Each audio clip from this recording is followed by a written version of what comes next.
Quick disclaimer before we get into the video. This is my personal list, and I did not play all the big games that came out in 2019. There's actually a game on this list that came out last year, but it was so good I couldn't ignore it. But just in case you wondered, I didn't play Sekiro, Death Stranding, either Pokemon Sword or Shield, DMC5, and like three other big games that came out. So if you're wondering, that's why. So with that being said, let's get started. If there's one thing I learned in the last few years, it's that nostalgia is a powerful thing. In 2017, we got the Crash Insane trilogy remake, and in 2018, we got the Spyro Reignited trilogy, and I absolutely loved both those. Honestly, if I did a top 10 those last 2 years, they probably would have been on there somewhere. Just for nostalgia's sake, like you're playing these old games, and if you're in your late 20s, it's like being back in your childhood. So this one might seem a little weird, and it's purely fueled by nostalgia. That's why it's so low. My number 10 is Crash Team Racing. There was just something about going back to these levels that I used to play when I was a kid. And CTR was my OG racing game. It wasn't Mario, like probably just about everyone. So like when this came out, this was me and my friend's party game for a while. It was so fun, and I'm not gonna field a debate, but I honestly think CTR is better than Mario. Yep, said it here first. Done deal, seal. It's just good. The maps look beautiful. Obviously, the graphical overhaul is great. The in-game currency, I don't know if you want to call it microtransaction store, where you could buy skins and characters was kind of dumb, but I barely even touched that. I did not care. I just wanted the OG characters. I know Spyro came out for it. I think a lot of fans were happy about that. But that's my number 10. I'm sticking to that one. This list is going to be controversial. I can see it already. Alright, who here remembers playing Left 4 Dead and raving about it and how it was the best cooperative shooter at the time? Everyone loved it. Left 4 Dead 2 came out. Everyone seemed to really like that. There was some controversy, but everyone liked it, right? We were all having fun. And then obviously, we never got Left 4 Dead 3. And it feels like a true one might be on the horizon, but for over a decade, it was like, man, when are we getting that Left 4 Dead 3? And then all these people basically cloned this format of a cooperative shooter. I know with Vermintide it's more of a hack and slash. And some of them are just average. What if I told you there was one slightly better than average? My number 9 is World War Z. Because, hear me out now, I don't think this game got a lot of like praise or even attention, but it works surprisingly well. It feels like a Left 4 Dead clone, right? It's one of those, but it does so much right with it. It has a pretty in-depth class and skill system, I'd say, and it's just zany fun co-op. I know all these games are just fun co-op, but me and my chums would boot this one up and just have a grand time. I think one thing that really helped this is its special zombies. All these games have like your tanks, your spitters, and this game's almost no different. But it felt natural. It felt good to play. It was just a good time. It was probably, if I had to say, my second best co-op experience this year, and that one will be coming later. But my number 9, World War Z. Oh no, it's time for a controversial pick. That's upsetting me and probably a lot of people. Alright, we're just going into this one. Number 8, Kingdom Hearts 3. I have loved Kingdom Hearts since 2002, and I really wish this was higher up.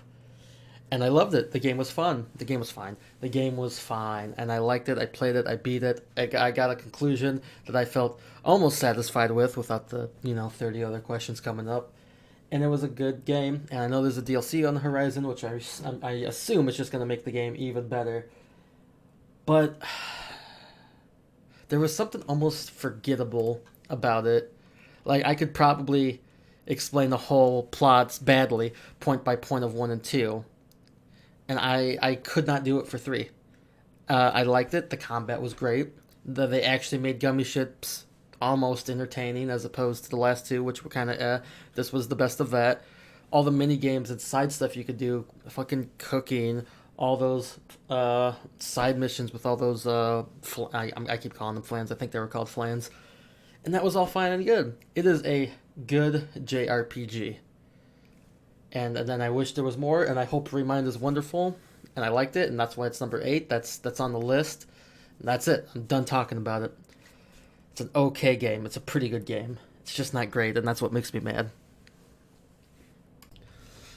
So I didn't play Star Wars Battlefront 2 until this year. Well, actually, like a month ago, because I heard updates were coming out for it, and I was like, wow, they're still updating this. And I read on forums online saying it's actually in a pretty playable state right now, and it's pretty good. So I was like, okay, you know what? I'll try it. I never played it before. We'll give it a go. If I hate it, whatever.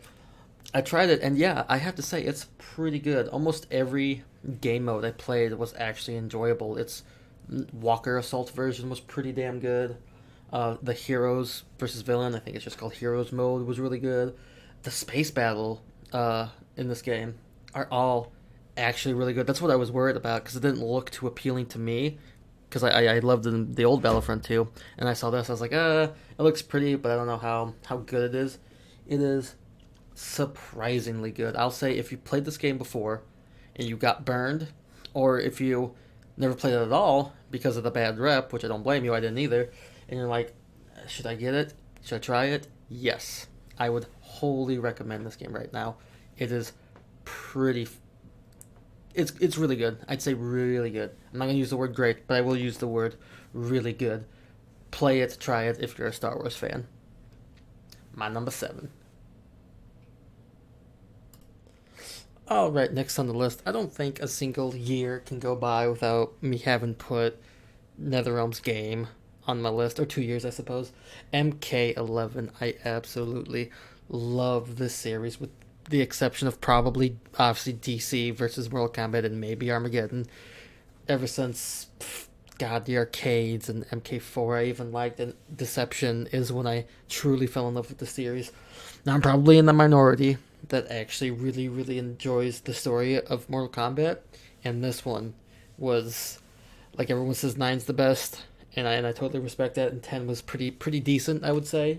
Everyone seemed to like 10 a little bit, but this one, it's back into that Deception territory. The addition of the crypt being like a mini RPG on Shang Tsung's island is pretty great.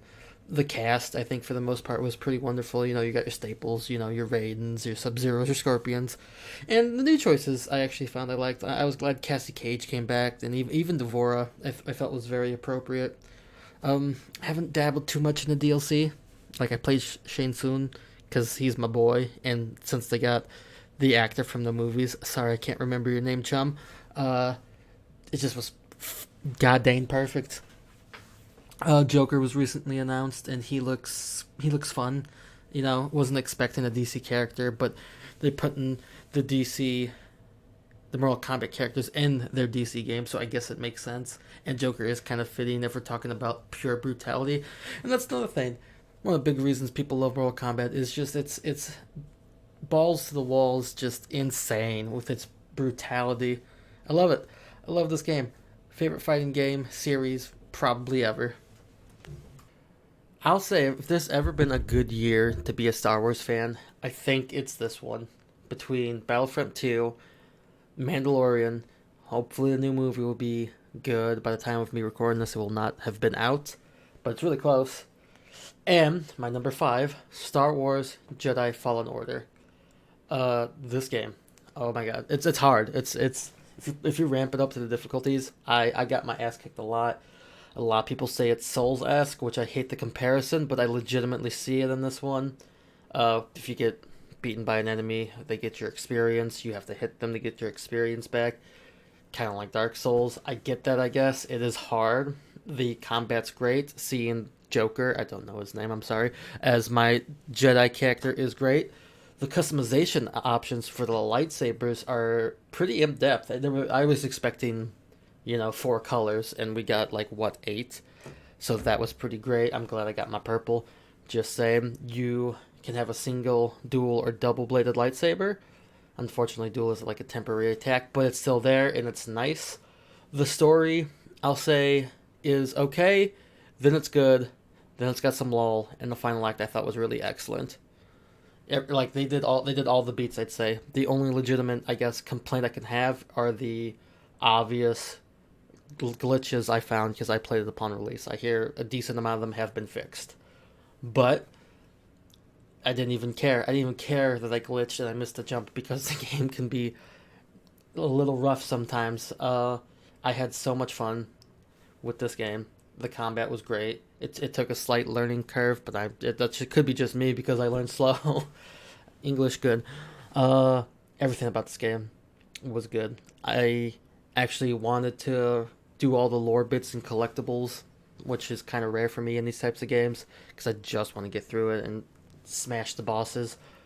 But any Star Wars fan out there ever, if you ever want to feel like a Jedi since Jedi Academy, this is the one. Okay, we're officially getting to the big guy territories now, and these last four were kind of hard to place. But if I had to pick a number four, it's going to be Borderlands 3. The co-op is on point. There's something about looter shooters and just grinding for this better gear, Diablo-esque if you would, that I just absolutely adore. The co-op is fantastic. My main was Moe's, and there's just something nice about like how does your team want to build? Like does someone want to build tankier than everyone else, and do you want to be a run and gun type person? And everything about this game is is at acceptable level. If there's one fault I have to give this game is its story didn't intrigue me enough, nor did the villains as Borderlands 2, but everything else is just improved upon. I can't wait to play the Moxie DLC. The Halloween event was super fun. Everything about it just pretty much oozes charm, like I said, with the exception of the story. So my number four is Borderlands 3. Alright, so at the beginning of this, I said there was one game on this list that is a game that came out last year, but it was just so great, I couldn't ignore it. I had to put it on this list. God of War. This game, just from the ground up, is amazing. And because it came out last year is probably the reason it's not even higher, because I wanted to be fair, but god dang. Combat, amazing. Gameplay, amazing. Story, wonderful. I don't know why I waited so long to play this. I guess when I first, heard of it, we didn't see much, so I was like, oh, it looks fine. And then it came out, and everyone obviously raved, and it's like, this is amazing. But from what I saw, I was like, oh, it only looks like there's two gods in it. That sounds kind of lame, but obviously there's so many gods. You get to go to multiple realms. The plot twist at the end, which I won't spoil, but I'm sure everyone's heard. This game right here, if I played it last year, it probably would have been number one. Everything about it just oozes care for the game industry, and I absolutely love it. Number three, God of War.